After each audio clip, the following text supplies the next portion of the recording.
Hello, this is Servant Decoded with Alicia, Liz, and Ant, and we have got to talk about the notebook that Leanne was drawing in that Dorothy went and found. So let's get to it.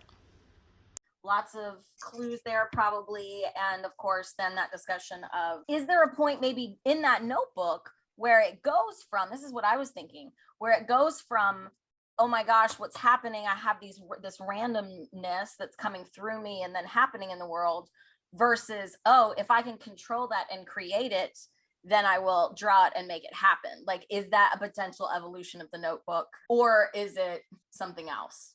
Right. Like the Sean drawings. I see Sean looking like he's on television and there he is versus the seagulls. Yeah. Right. So, okay, there are 13 different drawings that they show us of this notebook. And I think like in some ways they start out pretty benign, but the first page, of course, is the birds. And again, do you guys agree that it was unclear whether or not drawing them created that, or if that happened and she felt it and knew it and that's why she drew it? What do you think? No, I'm pretty sure she made that happen. Okay. Why do you think then that while she was doing it, she seemed to be doing it unconsciously and then Because she it was crying? Because it was probably the first time that like, maybe that aspect of whatever her powers hit her that hard and it like overtook her and she didn't realize. Like, having like a religious experience or whatever, you just become overwhelmed with emotions. And I'm like this, and this happens. And then if I forget what the thing was, but the confirmation of it, like she sees his face all scratched up and she's like, yeah, okay. So she realizes. I think she knew that she did happened that. to me, Yeah. And oh my gosh, I caused this. Right. She realizes that in that moment. I think so. Do you agree, Liz, or do you think differently? I saw it more as like autonomic writing where something is flowing through you. Right. Right. And then later she realizes, oh, I manifested this. Right. And then I think began experimenting because it was an extension of what she used to do with her Bible by writing Sean's name down and then the splinters. And I love that, Liz. Right. That's great. Wow. A different way to manifest my powers and to control them and harness them. And it pulls away from the cult. I don't know if the cult uses the Bible as like a guide. No, great point. Yes. Yeah. So now she's like having her, not making her own Bible, but she's like got her own book that's like void of any sort of symbolism or which I think goes to what you were getting at, Alicia, about a godly figure versus an ungodly figure. And maybe she's not an antichrist so much as antichrist by proxy, in that there's no religiosity or false idol idolatry. Whatever she is. Yeah, I be very vague about it. Right, but getting away from the old ways of the cult using the Bible, what they're probably trying to teach her to harness the powers so that they didn't become, so she wasn't just this ticking time bomb. And maybe like the confines of God in that way. Like, I mean, I know the Bible can be interpreted in many ways, but like maybe the confines of God in that way kept a hold on her. And now that she doesn't have that, so like that's another like barrier that's broken. Now she can find her own way more. Mm-hmm. That's awesome. Yeah, I love it. Yeah. First time was subconscious, and then it becomes more and more directed by her.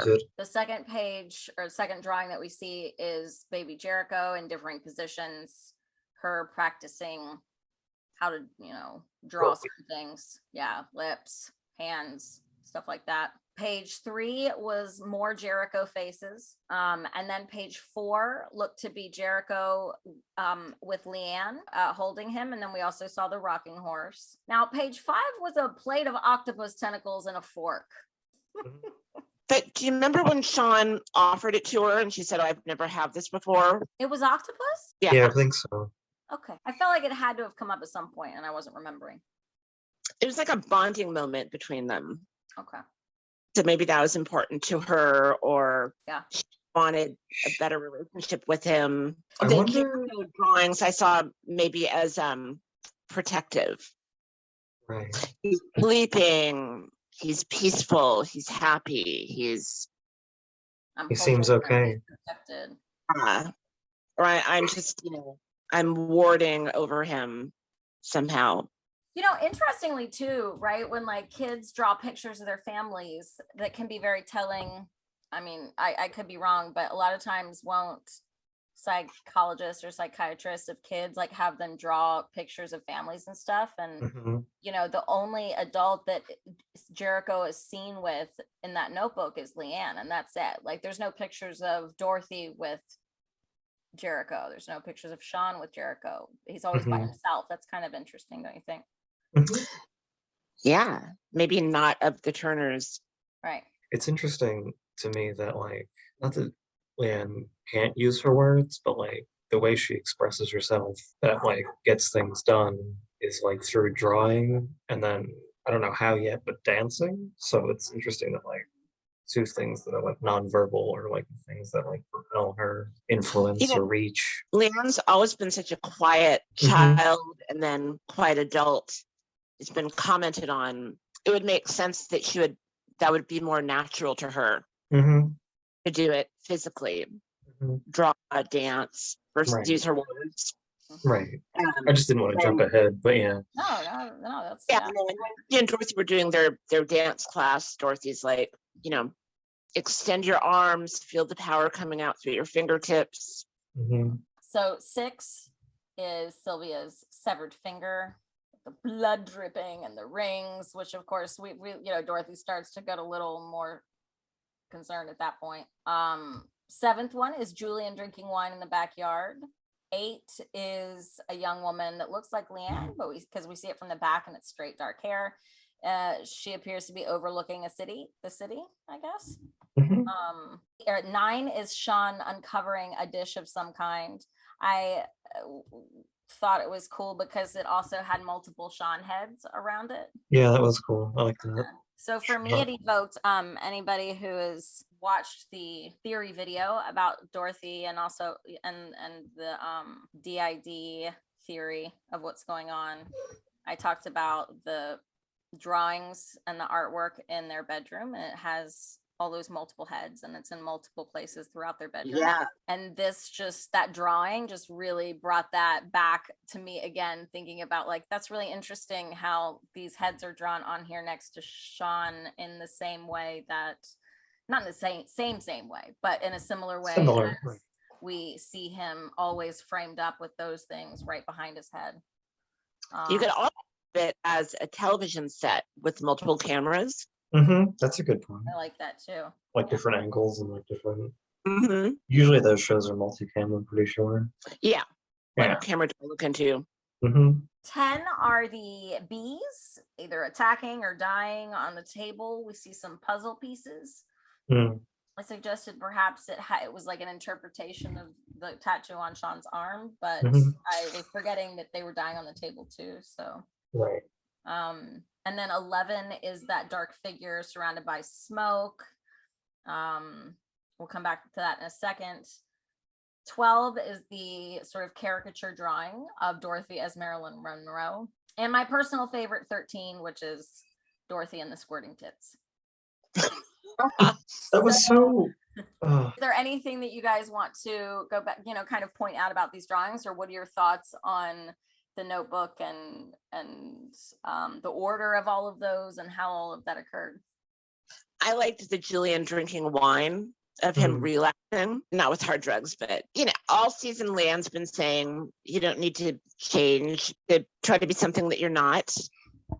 And she says it in this episode. You're broken. You're fine the way you are. Right, exactly. That's what I saw. She manifesting his relapse so that they could better connect, or he might be more susceptible, open to reestablishing a relationship. Which they have been anyway. And the dark figure that, it looks like it's surrounded by like fire. Smoke, right? Walking through fire. There looks to be a couple birds, one that's like coming down, maybe a serpent, about to grab a serpent with its claws or its mouth. It looks like there's a dragon maybe across the back of the shadow. So what do you think about what that picture is representing? Is that another prophecy or something that's going to manifest, or I don't know. What are your thoughts on that picture? And the one maybe where she's looking out over the city. I was going to say that's the one that has me the most intrigued. Is that her potentially ruling over the world? the dragon one, I look at that as the hole in the basement, the bubbling hole, some sort of power source. Looks rather evil. Better it's somebody coming for her, or another thing we just haven't seen yet. Or maybe the dragon is her power. That could very well be too. This Something she's like afraid of, but also like enticed by. Where do you think the shift occurs between her being not conscious about creating these things versus realizing that she's creating it and she can create it? I think it depends on the situation, which is kind of vague and terrible, but I know like this episode, at the end of the episode, she voids Jericho again, to put it lightly, and then she maybe puts a body in the wall, in the crawl space that Dorothy happens to try to look through. But it also seems to happen when it's like intense emotion, like when Sylvia's yelling at the top of her lungs about the nonsense in the kitchen, and then what happens, or with the birds.